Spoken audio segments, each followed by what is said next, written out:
Buenos días, muchas gracias por acompañarnos hoy en una nueva edición del Diálogo Libre. Hoy estamos en otro escenario, tenemos un invitado especial, el expresidente Leonel Fernández. Muchísimas gracias por recibirnos aquí en Funglode. Al contrario, Inés, gracias a ustedes por esta gentil invitación de participar en este nuevo diálogo. Ustedes Sí, están, ha venido alguna vez también a algún sí, diálogo, o sea que sin no duda, conoce la mecánica. claro. Me acompaña para entrevistar al presidente del Grupo Diario Libre, don Aníbal de Castro, que tampoco es nuevo en esto de preguntar. O sea que yo creo que ya podemos empezar y le cedo la primera pregunta. Una pregunta simple. En la última reunión de la Reserva Federal el viernes pasado, Jay Powell dijo que la inflación era todavía muy alta, extremadamente alta. En Europa, el Banco Central Europeo mantiene las tasas de interés en un ritmo creciente, precisamente por la inflación. En Argentina la inflación anda por 100-125%. Es un fenómeno que se repite a nivel mundial por diversas razones, pero será un tema en la campaña electoral. ¿Es República Dominicana el único país donde la inflación es atribuible al gobierno? Bueno, la inflación en realidad tiene causas múltiples, como usted ha dicho. Ahora, la última oleada de inflación es el resultado de la contracción generada por la pandemia. Y para salir de la recesión, para salir de esa situación de contracción severa de la economía, que a nivel mundial fue menos 8,7% y en América Latina algo parecido, la política aplicada fue de una política monetaria expansiva en todas partes, empezando en Estados Unidos. Ahora, nadie advirtió en el momento, con excepción de Larry Summers en Estados Unidos, nadie advirtió que la enorme cantidad de dinero que iba a ser colocado en el mercado iba a provocar inflación. Por eso incluso la reacción en principio es de desconcierto. Aquí mismo, el presidente de la República convoca a los dueños de supermercados porque considera que hay agiotismo, que es un problema de especulación. La primera reacción no se dan cuenta del origen de la inflación que tenemos actualmente. Creen que es un tema del comercio. Se le critica a todos los bancos centrales haber tenido reacciones tardías con respecto a cómo enfrentar la inflación. Es con el tiempo que descubren que es una inflación de origen monetario y que tuvo que ver con la enorme cantidad de dinero que se colocó en el mercado para combatir la contracción generada por la pandemia. En el caso de República Dominicana, en abril del año 2020 se emiten 215 mil millones de pesos. Nunca en tan poco tiempo se había emitido tal cantidad de dinero. Obviamente que iba a tener por consecuencia una situación de inflación. En Estados Unidos, en total 9 trillones de dólares. En Europa, 3 trillones de euros. Digo trillones en el modelo americano, billones en el sentido europeo, pero esa cantidad de dinero, más lo que Estados Unidos venía haciendo desde la gran recesión del 2008, esa política monetaria flexible que obviamente permitió a Estados Unidos estabilizarse y crecer, desde el 2008 hasta el 2020, Obama, Trump, todos aplicaron esa política monetaria. Y por tanto es a su vez, una sumatoria. Desde la gran recesión se aplica política monetaria expansiva y cuando llega la pandemia hay que seguir. Por tanto, se inundó el mercado de dinero y eso es la causa real de la inflación que ha habido. Ahora, los pueblos reaccionan en función de sus autoridades. En todas partes del mundo, ¿quién es el responsable? ¿Quién es que manda? Entonces la gente exige responsabilidad al que está al frente de la cosa pública y eso ocurre así en todas partes del mundo. Ahora, políticamente esa inflación ya ha generado resultados. Todo el que ha estado en el gobierno pierde las elecciones. En América Latina solamente 3 se han salvado: Venezuela, Nicaragua y Paraguay. El resto se van, ¿verdad? Porque también es la nueva tendencia de la política mundial, que está muy vinculada con la economía. Antes uno veía a nivel nacional el vínculo entre economía y política.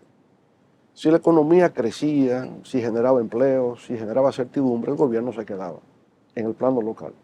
Si era al revés, una situación económica calamitosa, pues la gente votaba en contra. Ahora es más complejo, porque ahora son las tendencias globales de la economía y cómo inciden en lo local, lo que están teniendo el impacto político. Y frente a eso hay un problema, porque no hay una gobernanza global, no hay instituciones globales que permita dar soluciones globales a problemas globales. Ahora hay que dar soluciones nacionales a problemas globales y no siempre hay una solución nacional para un problema global. ¿Cómo es este? Este tema de la inflación nosotros reconocemos que es un tema global. Y 92 bancos centrales han tenido que estar haciendo lo mismo, subiendo tasas de interés para controlar la inflación. Ahora, ¿qué ocurre? Te menciono el caso de la Reserva Federal de Estados Unidos. Hubo una reciente reunión esta semana, hubo una pausa, no aumentaron ni bajaron, sencillamente están en observación, pero se espera que en el transcurso del año vuelvan a subir. En Europa, Christine Lagarde ya ha hablado de que tiene que haber 2 subidas más de las tasas de interés. ¿Cuál es el problema de esto? Que ya en Estados Unidos la subida de la tasa puso en riesgo el sistema bancario. 3 bancos han quebrado como consecuencia de esa política monetaria restrictiva en este caso. En Europa, la preocupación de un posible contagio también con la banca. De hecho, ya el banco suizo tuvo también que ser rescatado, ¿no? Por otra institución bancaria para evitar que se produjera la hemorragia. Entonces, todo esto lo que quiere decir es que vivimos en una situación económica de incertidumbre a nivel global, a nivel regional y, por supuesto, a nivel de República Dominicana. ¿Apuesta usted, presidente, como candidato a que República Dominicana se inscribe en esa tendencia de que los gobiernos son castigados si pierden las elecciones? Obviamente, la política también es compleja y es diversa. En estos momentos predomina el voto económico como voto castigo.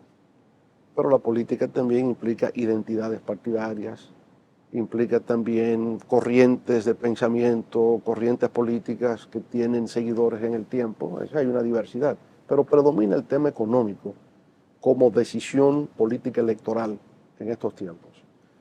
En el caso nuestro, había un factor que quizás no ayudaba a que se pudiera repetir el fenómeno aquí, la dispersión de la oposición. Una oposición dividida, obviamente, que le daba ventaja al gobierno de turno. Una oposición que ahora se articula en un bloque opositor, obviamente que hay una competencia electoral mayor. Ahora, volviendo a la inflación y el manejo político de la inflación. Ciertamente es un tema que no tiene su origen en República Dominicana, es un tema global. No puedo responsabilizar a nadie de ser el culpable de eso, lo que ocurrió a escala planetaria. Ahora, el cómo se enfrenta, sí, porque no solamente se enfrenta aplicando políticas monetarias restrictivas. República Dominicana, en el caso específico nuestro, es un país que consume el 85% de lo que produce. Donde más se siente la inflación es en los productos alimenticios. ¿Por dónde empieza la inflación en República Dominicana? ¿Cómo la gente lo siente? Por el precio de la libra de pollo. Bien, nosotros tenemos una industria avícola muy efectiva en República Dominicana. ¿Cómo responde el gobierno al precio, al alza del precio del pollo y de otros productos, la leche, la carne, etcétera? Llevando al Congreso la aprobación de una ley para autorizar la importación de 67 productos que estén exentos del pago de arancel, con lo cual procura disminuir precios en el país. Pero se trata de importación de productos terminados con países con los cuales no tenemos un tratado de libre comercio. O sea, no es que va a venir de Estados Unidos, porque ya de Estados Unidos tiene el libre comercio, de Brasil, de Holanda, la leche, etcétera, ¿no? De Argentina trae carne o del propio Brasil. Ahora, ¿qué va a ocurrir con esto? Usted importa el pollo, producto terminado, vamos a afectar a la industria avícola de República Dominicana. Entonces la industria avícola se ve decaída y el precio del pollo no bajó por su importación exenta del pago de arancel. O sea, no resolvía el tema inflacionario y afecté a los productores de pollo y de huevo de República Dominicana. ¿Cómo habríamos hecho nosotros? Habríamos autorizado la importación de maíz, la importación de soya, la importación de vitaminas para producción de pollos, exento del pago de arancel, y un subsidio especial a los productores de pollos. ¿Qué habría ocurrido? Aumenta la producción de pollos, aumenta la producción de huevos, la oferta en el mercado es mayor y bajan los precios. Ayudé al productor nacional, ayudé al consumidor nacional. Yo creo que el gobierno perdió de vista eso y por eso la inflación subyacente se ha mantenido muy alta y hoy día hay una acumulación inflacionaria de un 26% de los productos de la canasta familiar. Así que la forma de enfrentar la inflación obviamente que fue errática por parte del gobierno y no la pudo resolver con la importación y se afectó a los productores nacionales. No solamente de pollos, a los ganaderos, productores de leche. La importación en polvo de leche le hace daño a la ganadería dominicana en estos tiempos. Presidente, usted ha sacado el tema de la alianza de la oposición y una de mis preguntas era precisamente esa. Usted no fue al anuncio de la alianza. ¿Por qué no fue? Porque acordamos que los candidatos presidenciales no estuviesen, como ocurrió también en el año 2020. Pactamos con el PRM una alianza legislativa y municipal y el presidente actual y yo estuvimos presentes, de manera que siguiendo una tradición. Es una tradición, una nueva tradición. Una tradición de que los candidatos presidenciales, cuando pactan de manera parcial, no están presentes para suscribir al acuerdo. En la última entrevista, que fue aquí precisamente también, usted no veía un escenario en el que fuera posible una alianza del PLD y de la Fuerza del Pueblo. Sin embargo, ya han bajado esa barrera y ahí está encaminado. ¿Qué otras alianzas ve posibles o qué otros encuentros espera hacer? Siempre hay una dinámica de los acontecimientos, ¿no? Y esa dinámica va trazando el camino. Obviamente que ya hemos suscrito acuerdos con el Partido Quisqueyano Demócrata Cristiano, con el PQDC, con el Partido Institucional Democrático, el PID de Reyes, ¿no? Hemos firmado acuerdos, no lo hemos firmado, pero formalmente existe, con el BIS, acuerdos con Movimiento Rebelde, acuerdos con el movimiento de organizaciones de la sociedad civil, es decir, se va sumando y otros partidos se van a integrar también a este bloque opositor. Pero yo diría, ya hoy día con lo que tenemos está el mayor peso de la oposición. Entre PLD, Fuerza del Pueblo, PRD, está el peso de la oposición electoral en la República Dominicana. Presidente, yo sostengo y así lo he escrito, que las diferencias ideológicas no existen entre los partidos, no existen entre las fuerzas políticas en la República Dominicana. Las diferencias no están en las políticas, sino en la ejecución de esas políticas. ¿En qué se diferencia la oferta suya bajo ese entendido que yo le Yo diría, no existen las utopías de antaño, pero sí existen diferencias ideológicas hoy día de cómo manejar la cosa pública. Por ejemplo, ¿en qué cómo nos diferenciamos de la actual gestión de gobierno? Yo diría, ¿para quién se gobierna? Yo pienso que este gobierno hoy día está gobernando para los ricos. ¿Cómo lo puedo demostrar? Tomemos el fideicomiso público de Pedernales. Se entiende que un fideicomiso implica, en este caso que es público, la combinación de fondos públicos y fondos privados. ¿Quién está construyendo los hoteles en Pedernales? ¿Con fondos de quién? Han venido inversionistas de España, de Francia, a invertir ahí. Se replica en Pedernales el modelo de Punta Cana, donde el sector privado fue el que invirtió e hizo suyo en 40 años. Entonces, si es el sector público que está financiando los hoteles, dinero público, que no va por la vía del presupuesto nacional, sino en un fideicomiso alimentado con fondos públicos, ¿a quién le estamos construyendo esos hoteles? ¿Para administrarlo quién? ¿Lo va a administrar el Estado? No, el Estado no va a administrar hoteles en esta etapa. Es un traspaso al sector privado. Entonces, en la medida en que usted tiene un fideicomiso para beneficiar a un sector que no aporta un solo centavo al proyecto, yo pienso que eso es gobernar para los ricos. Y nosotros no haríamos eso jamás. Nosotros estimularíamos la inversión privada. Creamos condiciones para que el sector privado nacional e internacional venga. Crearíamos nosotros, como lo hemos hecho en el pasado, las infraestructuras que se requieren para que eso pueda desarrollarse como un proyecto, como un modelo turístico en el tiempo. Pero no usar fondos públicos de manera oblicua, sin pasar por una licitación de nada, sin la transparencia debida para que lo venga a administrar el sector privado sin haber puesto un chele allí. Eso nos diferenciamos radicalmente de ese modelo de gobernanza. ¿Hay otra diferencia en política social, por ejemplo? En política social, por igual. Nosotros, por ejemplo, fuimos los creadores de todos los programas sociales que existen en la República Dominicana, el bono luz, el bono gas, la tarjeta de solidaridad. El gobierno lo que hace es que le cambia el nombre. A la tarjeta de solidaridad le pone la tarjeta Supérate. El pueblo le cambió el nombre, la tarjeta Desespérate, porque pasaron 4 o 5 meses que no le añadían los recursos, entonces la gente se desesperaba con la tarjeta de Supérate. Por tanto, ahí incluso hay un tema de ineficiencia. Si el gobierno ha sido ineficiente hasta con su política social, de subsidio, el bono luz, el bono gas, la tarjeta Nuestra Solidaridad, que ellos le llaman Supérate, Y en fin, yo diría que sí hay claros matices diferenciales con respecto a nosotros, lo mismo que decía previamente. En lugar de importar productos terminados, apoyamos al sector productivo. Ellos apoyan al sector importador, no al sector productivo nacional. Ellos Presidente, financian con bienes públicos, nosotros no. O sea que hay una clara diferencia entre estos dos proyectos políticos. en sus gobiernos usted dio mucha importancia a las relaciones internacionales, es un tema que le interesa Claro. profundamente.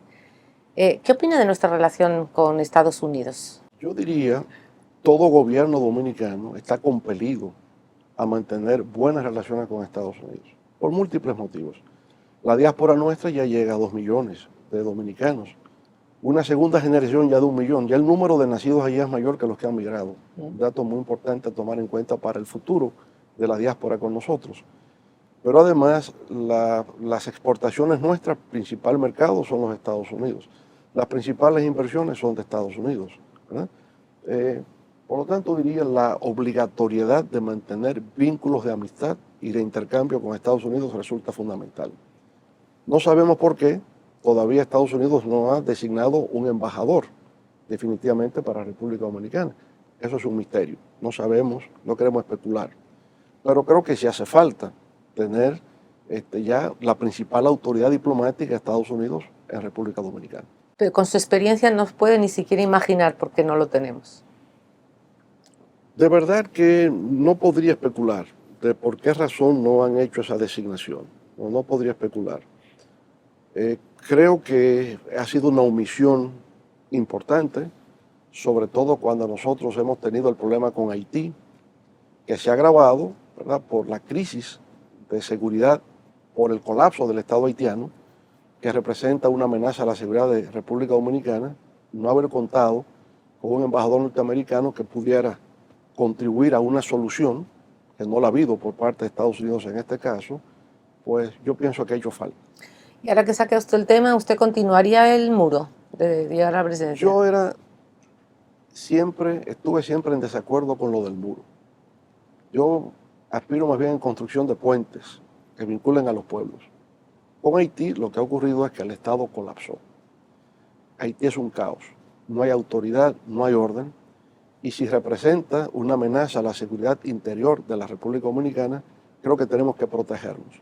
Ahora, la modalidad del muro, ya vamos a ver si es una verja perimetral, si tiene más bien tecnología, si lo podemos controlar con uso de satélites, con sensores, eso cambia, pero la idea de que tenemos que protegernos frente a un país que no tiene autoridad y que no tiene orden, pues yo pienso que se imponía por ya razones muy obvias que estamos viviendo.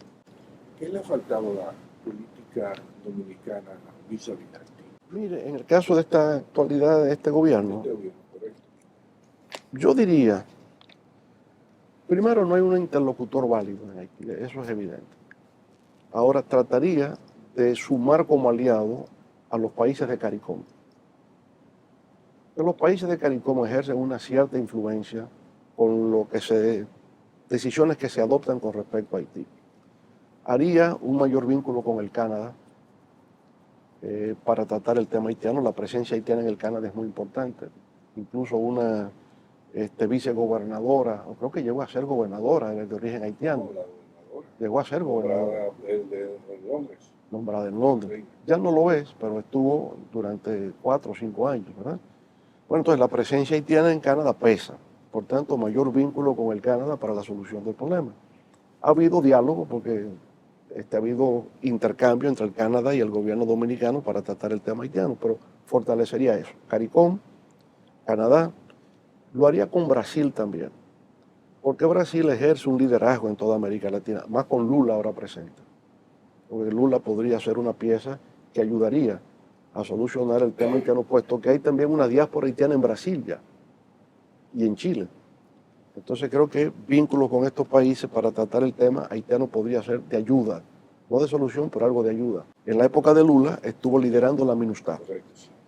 Creo que Lula, que está retomando su papel de liderazgo internacional nuevamente, podría jugar un papel importante. No dejarle solo un país africano que mande 1000 policías y que ya ha dicho no va a enfrentar las bandas sino a proteger las infraestructuras, lo podrá resolver. Pienso que entre Chile, entre Brasil, que ya lo estuvo antes, y los países del Caribe, Canadá. Canadá, podrían, digamos, tener una mejor solución que la que se ha adoptado hasta ahora. El tema haitiano es parte de la agenda nacional, es imposible que no se discuta o se hable del tema de Haití.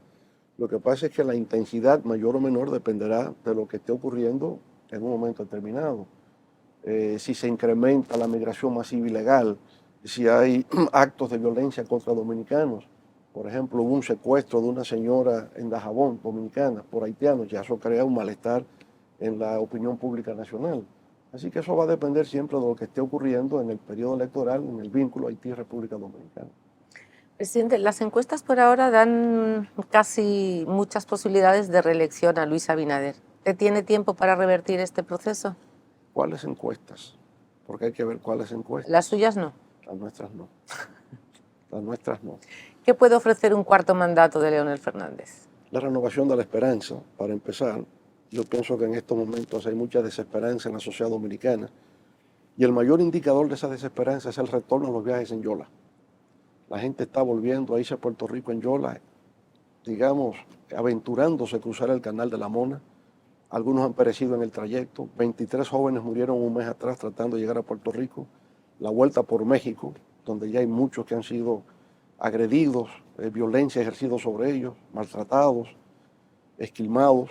Entonces yo pienso que la juventud dominicana se esté yendo masivamente y en forma ilegal es un mal síntoma para la República Dominicana.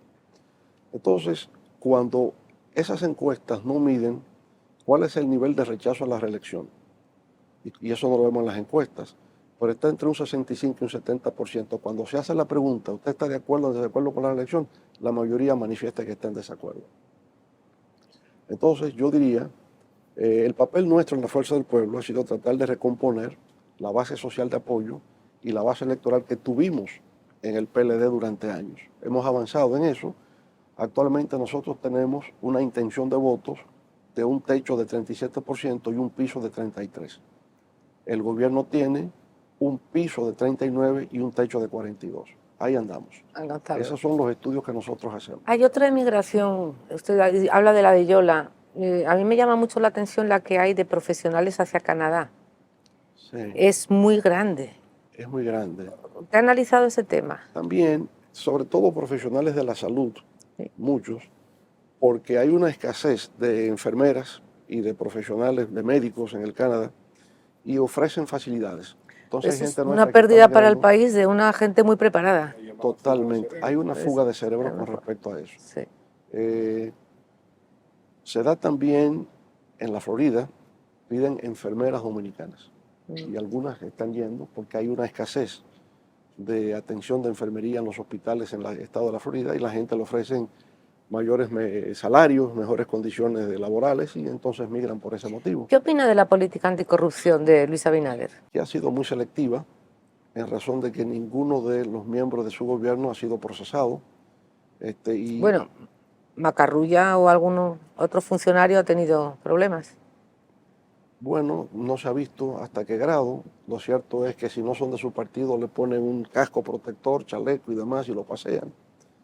Y con otros no. Entonces, si ha habido remoción de 29 funcionarios por actos irregulares, no se ha visto ahí la acción actuar con la misma intensidad con que se hace a otro nivel. Ministerio Público Independiente no es algo de él.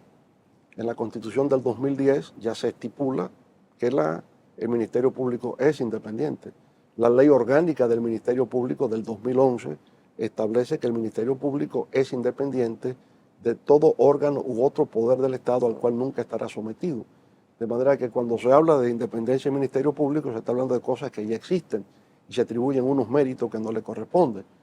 Por demás, si existe el Ministerio Público Independiente, lo que ha habido no es mérito del gobierno, es mérito del Ministerio Público Independiente. Fíjate, durante sus administraciones se introdujeron, se aprobaron una serie de reformas que apuntaban hacia la modernización del Estado dominicano. Hay quienes dicen que hace falta una segunda ola de reformas. Sí. ¿Usted está de acuerdo? ¿Y cuáles serán esas reformas que usted trataría de ejecutar? Siempre, yo diría que las básicas se hicieron. Nosotros a partir del año 2006, cuando constituimos mayoría en el Congreso, nos planteamos la realización de una revolución democrática institucional en República Dominicana. que implicó esa reforma del Estado.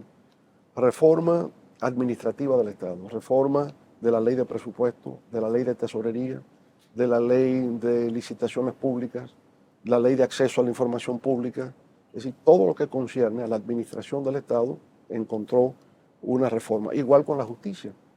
Nosotros creamos la Comisión Presidencial de Reforma Judicial. Y de ahí todas las reformas que ha habido en el sector judicial se hizo durante nuestra gestión de gobierno. Ahora, ¿cuáles otras reformas tendrían que hacerse? Siempre hay por dónde mejorar. Yo diría, podríamos ver en el ámbito de lo que concierne a la parte de medio ambiente, una mejor codificación de protección al medio ambiente sería una parte que también podríamos trabajar. Todo lo que tenga que ver con transparencia, todo lo que tenga que ver con rendición de cuentas, también se puede mejorar. De manera que sí, hay áreas donde se puede mejorar, pero la base de una transformación que consolide un Estado social y democrático de derecho se logró con la reforma constitucional del año 2010. Ahora, ¿qué falta? Hay 90 leyes que aún deben ser aprobadas para fortalecer la constitucionalidad que no se ha hecho.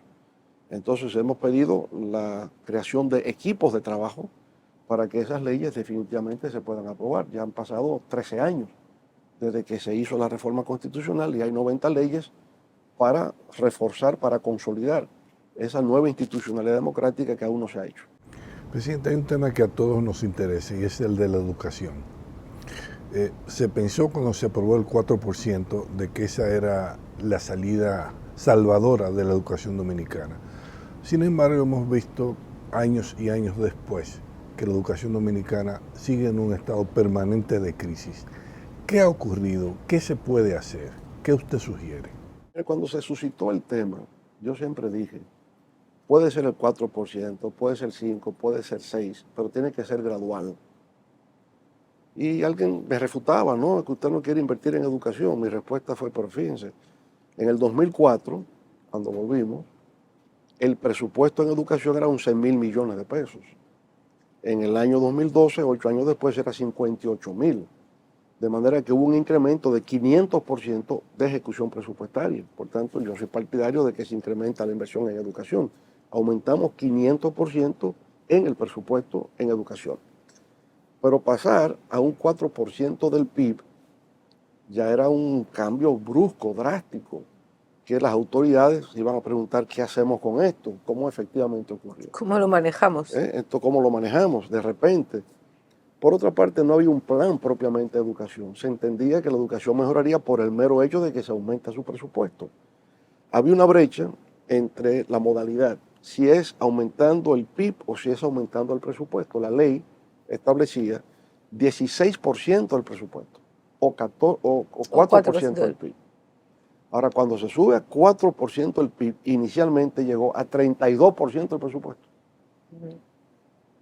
Y actualmente está como en 25 o 26% del presupuesto. Eso nunca se pensó. Una cuarta parte. Una cuarta parte del presupuesto. O sea, insostenible. Se pensó en el 16, llegó a 32. Bueno, ahora, Educa acaba de presentar un estudio que ha hecho una investigación y demuestra que en los 13 años de aplicación del 4% del PIB, eso equivale a 80.000 millones de dólares. Se han invertido 80.000 millones de dólares en 10 años y no se ha mejorado un solo indicador educativo. Eso ya es gravísimo, porque ya no podemos quitar el 4% del PIB. Se entiende como una conquista, eso es intocable. Pero mirando hacia el futuro, ¿qué vamos a hacer? Porque obviamente no podemos repetir lo que se ha hecho. Lo único claro que tenemos hoy día en República Dominicana es que la educación ha retrocedido tanto que tenemos una crisis de aprendizaje motivada en que los niños no entiendan lo que leen. El 62% de los niños dominicanos no entienden lo que leen. Leer y escribir, o sea, ya no sabemos ni leer ni escribir. Exactamente, el mayor retroceso que hemos podido tener. Entonces, ¿qué hacer? Bueno, yo pienso que mirando hacia el futuro, todas las escuelas deben tener una biblioteca escolar. Debemos tener ahora tutores de lectura, que se haga una selección de lo que debe leerse conforme a edad y nivel en que se encuentra en el sistema educativo. ¿Qué leen los niños del tercero de la primaria? ¿Qué lee un niño que está en el octavo curso? ¿Qué lee? ¿Qué debe leer? Pero eso debe ser, digamos, tutoriado. Eso hay que sacar a la semana 1 o 2 días donde los niños se trasladan del aula a la biblioteca escolar. Leen en voz alta, dialogan, comparten, se interroga para ver si se ha comprendido, construyen vocabulario, aprender el uso del diccionario, aprender a interpretar en contexto. Tienen que aprender. Pensamiento crítico, no tenemos nada, porque tenemos un sistema de memorización, de solución de problemas, pero también necesitamos definir los contenidos curriculares y en eso podemos hacer hasta intercambios internacionales. ¿Cómo se enseñan matemáticas desde el primero de la primaria al sexto grado? ¿Cómo es que eso se enseña hoy día? ¿Cómo se enseña ciencias naturales en el bachillerato? ¿Cómo la gente aprende biología? ¿Cómo se aprende química? ¿Cómo es eso? ¿Cómo funcionan los laboratorios? ¿Sí? Entonces usted va desarrollando una cultura científica en la niñez y en la adolescencia porque hay un criterio que no tenemos lamentablemente en República Dominicana. Mi crítica al ADP es que no se agrupan en función de áreas temáticas. Yo sugeriría que todos los profesores de matemáticas en la ADP se agrupen, creen una especie de subcategoría dentro del ADP. Y eso a su vez se subdivide por año escolar, los de primer grado, segundo grado, etc. ¿Verdad? Y diseñamos el método científico moderno de enseñanza-aprendizaje de las matemáticas. Y lo mismo con lengua española, y lo mismo con ciencias naturales y las ciencias sociales. Formación de maestros. Hay que dedicarle buena parte de esos recursos a formación de maestros. Cursos, preparación continua, desarrollo profesional. En vacaciones, que viajen, que se vayan a España, se pasan un mes en Salamanca, se pasan en Alcalá, conocen otros profesores, se da un intercambio, la gente aprende con viajar y por conocer y por estar en contacto con los demás. Se van a Colombia, se van a México, ¿no? Se van a Estados Unidos. Periodo, 2 semanas, 3 semanas, invita a gente a que venga, transmite conocimientos, conecta, crea una red y en el tiempo se transforma. Pero, Presidente, usted que ha tenido 3 periodos, la ADP parece imbatible. O sea, no hay gobierno que se atreva o que pueda torcerle el brazo, por decirlo de una manera gráfica. sí, Es un sindicato más a la vieja usanza del sindicato que una asociación de profesores. ¿Cómo podría usted trabajar con ellos? nos ha faltado el diálogo con ellos. Y yo reconozco que no tuvimos, eso que estoy diciendo ahora, ese tipo de diálogo no lo tuvimos con ellos. Yo pienso que hace falta convocar a la ADP en un diálogo nacional. Respetamos a los maestros y maestras de la República Dominicana. Creemos en su dignidad y estamos conscientes de mejorar sus condiciones de vida, mejorar salario, vivienda, dieta, todo eso es correcto, pero no es solamente eso. También esperamos de ustedes su responsabilidad de proveer una enseñanza de calidad. El Estado tiene que ayudarles, acompañarles a que ustedes tengan la preparación para lograr eso. El Estado definir una filosofía educativa. En el caso, yo lo vengo diciendo de hace 10 años cuando empezó a popularizarse. Ahora veo que se está asumiendo, por lo menos teóricamente, STEAM, no STEM, sino STEAM. Y vamos a preparar a nuestros profesores en eso. Y vamos a iniciar ya no solamente lo más básico, que es leer y escribir, pero desde la primaria, robótica, desde la primera codificación, programación, porque ese es el mundo moderno. Si enseñamos solo a aprender y escribir, el mundo habrá avanzado tanto que ya no vale eso. O sea, hoy ya... Vamos tan por detrás que no vamos a llegar ni al principio. Nunca, pero ya hoy día hay contenido curricular de inteligencia artificial hasta de preprimaria. Entonces, asumir eso.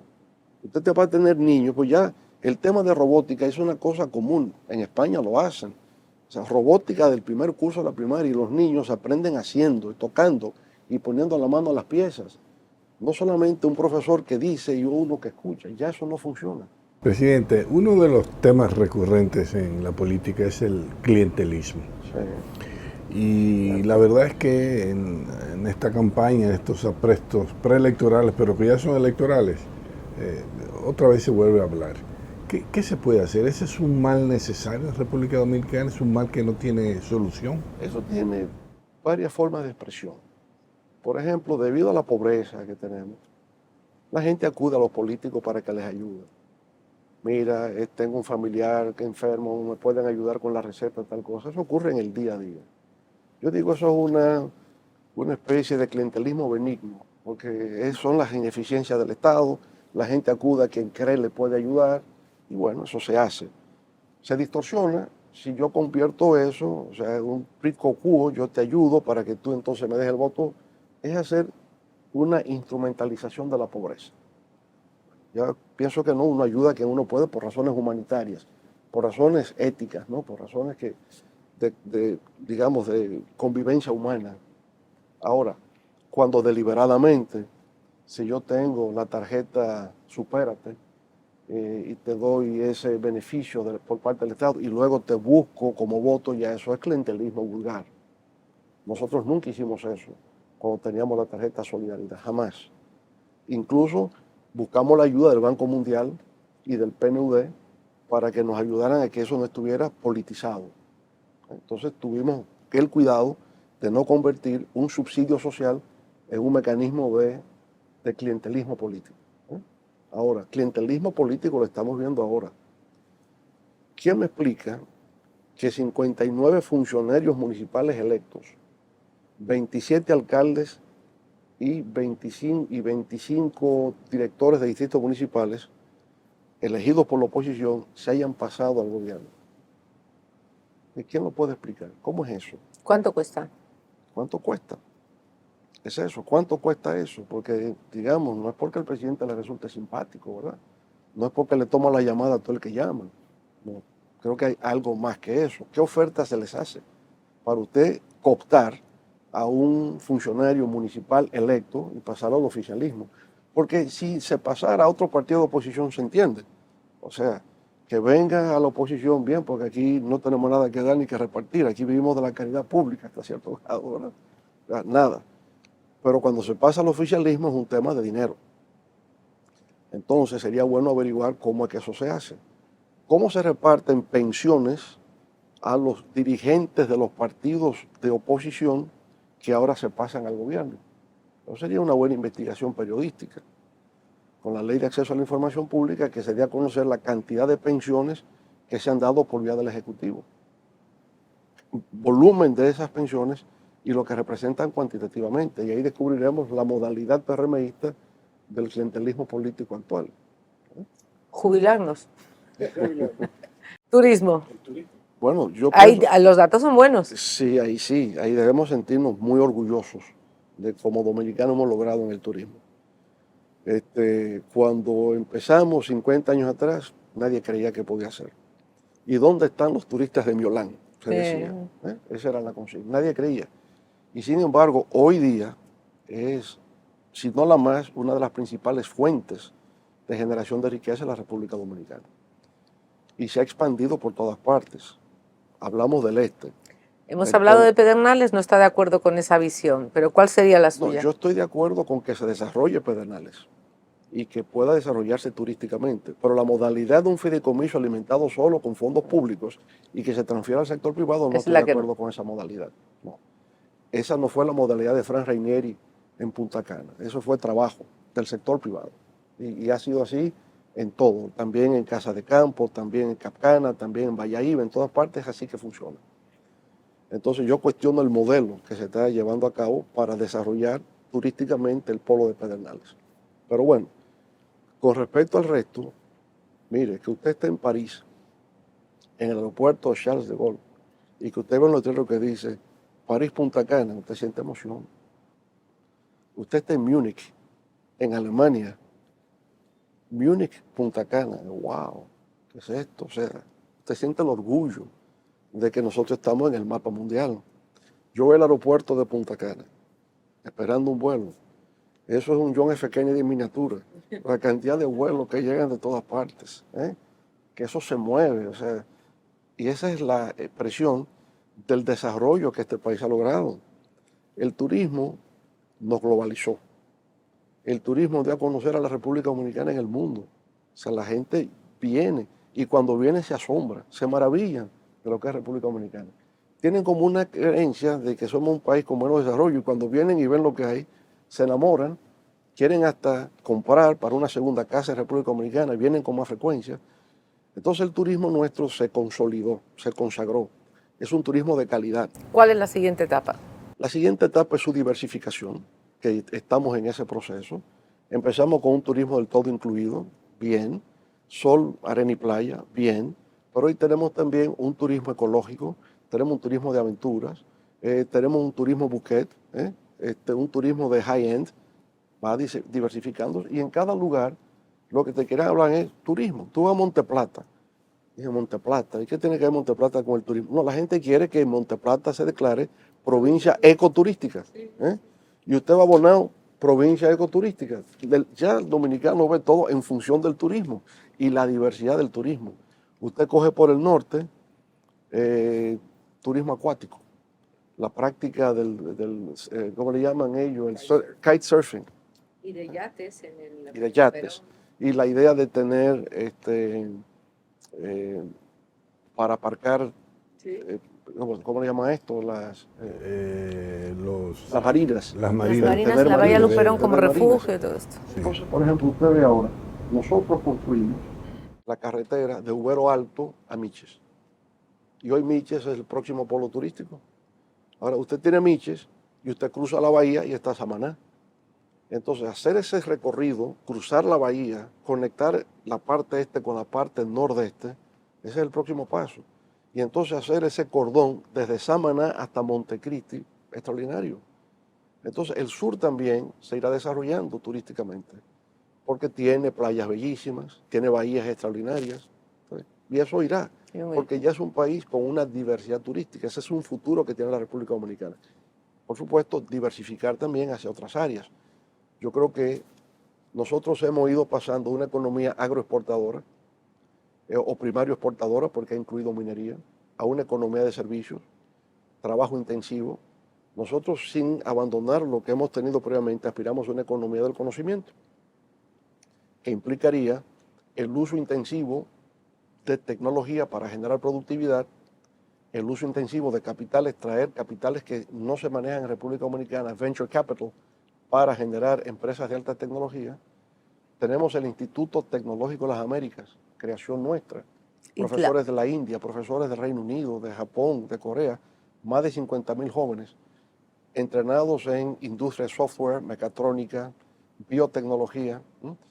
Una alianza estratégica Florida-República Dominicana, donde ya somos socios, 15.000 millones de dólares al año en comercio, pero básicamente de productos de calzado, prendas de vestir, eso seguirá. Pero ahora bienes y servicios tecnológicos. Entonces, si nosotros entramos en esa nueva ola, economía del conocimiento, teniendo esa alianza estratégica con la Florida, el volumen de generación de riquezas se multiplica aún más. Y por tanto, es tener una política fiscal de mejor distribución, mayor equidad, para que en efecto nosotros podamos eliminar o erradicar o reducir significativamente la pobreza y erradicar pobreza extrema y expansión de clase media. ¿Y el nearshoring, presidente? El nearshoring será una gran oportunidad para la República Dominicana, porque empresas norteamericanas que han estado fundamentalmente en China por esta rivalidad geopolítica procurarán establecerse en su zona de influencia. Creo que el mayor beneficiario será México, por razones obvias, que ya lo están siendo, ya están recibiendo empresas norteamericanas. Pero para nosotros también el nearshoring nos permitirá entrar en nuevas áreas, aunque sea aportando un elemento. Por ejemplo, la industria aeroespacial, industria aeronáutica. ¿Qué hace República Dominicana en eso? Sí, un alambrito, un tornillo, algo que tenga que ver con la industria en su totalidad, que se pueda manufacturar en República Dominicana. Entonces creo que en ese sentido, sí. Es decir, el nearshoring, dele una década, en los próximos 10 años, porque no puede haber un decoplamiento total entre la economía norteamericana y la economía china. La ministra del Comercio, la secretaria de Comercio, estuvo esta semana justamente buscando la manera, y lo ha dicho antes la secretaria del Tesoro, la señora Yellen, que no puede haber un decoplamiento de ambas economías, pero sí empresas estratégicas importantes para Estados Unidos que tienen que ver con la aeroespacial, que tienen que ver con la industria farmacéutica. Saber que una epidemia y el 90% de las aspirinas de empresas americanas son en China, los americanos no tendrían ni acceso a la aspirina siquiera, todo eso vendrá hacia nuestra región, y ahí nosotros vamos a tener una gran oportunidad si nos manejamos de manera proactiva, obviamente. ¿Usted seguiría impulsando el proyecto del presidente Abinader de la Alianza de Defensa de la Democracia con Costa Rica y con Panamá? Yo creo que es un asunto muy limitado. Yo pienso que no es con 3 países, yo pienso que es toda la región. Ya se ha sumado uno más, Sí, Ecuador, creo. porque en el fondo eso es parte de una división interna que ha habido en el SICA. Y como parte de esa división, 3 países, Costa Rica, República Dominicana y el otro era Honduras. Panamá, No, Panamá. Panamá y Ecuador ahora. Te dirá, si tenemos el SICA, ¿por qué no está todo el SICA en ese proceso? Por divisiones internas. El tema de Nicaragua y esto ha generado la división. Ahora, yo iría más allá. Integración regional latinoamericana, completa. CELAC, que reproduzca la institucionalidad que tenía UNASUR. Y usted crea el Consejo Latinoamericano de Defensa, el Consejo Latinoamericano de Energía, el Consejo Latinoamericano de Turismo, el Consejo Latinoamericano de Agropecuaria, todo. Entonces vamos a desarrollar el comercio intrarregional, el turismo intrarregional, la defensa y la seguridad intrarregional, que hasta ahora no ha existido. Ese proyecto, donde está el actual gobierno, es un proyecto muy limitado. Yo trataría de promover un proyecto de integración regional, dándole a CELAC institucionalidad, sin que eso signifique tampoco desconocer el papel de la OEA en las relaciones interamericanas, que es otra cosa. Ahora sí, la última. Una última pregunta. Presidente, ¿en política hay enemigos? En política hay adversarios. El enemigo ya implica una especie de repulsa personal, de repudio de tipo individual. Hay adversarios, hay circunstanciales. En política, en democracia, hay competidores. La política implica una competencia. Entonces, si competimos, hay adversarios. Obviamente, las emociones pueden convertir adversarios en enemigos, porque en la competencia surgen las emociones, y de esas emociones surge entonces la enemistad. Pero yo siempre he procurado dejarlo en el plano de la competencia y de que somos adversarios, pero no necesariamente enemigos. Presidente Fernández, muchísimas gracias por recibirnos. Yo Gracias, creo que de aquí a las elecciones nos vamos a volver Sin duda. a ver unas cuantas veces, ¿verdad? Sin duda, Sí, sin nos duda. encontraremos en el camino. Claro, claro. Y a ustedes, gracias por seguir este diálogo libre y hasta la próxima semana.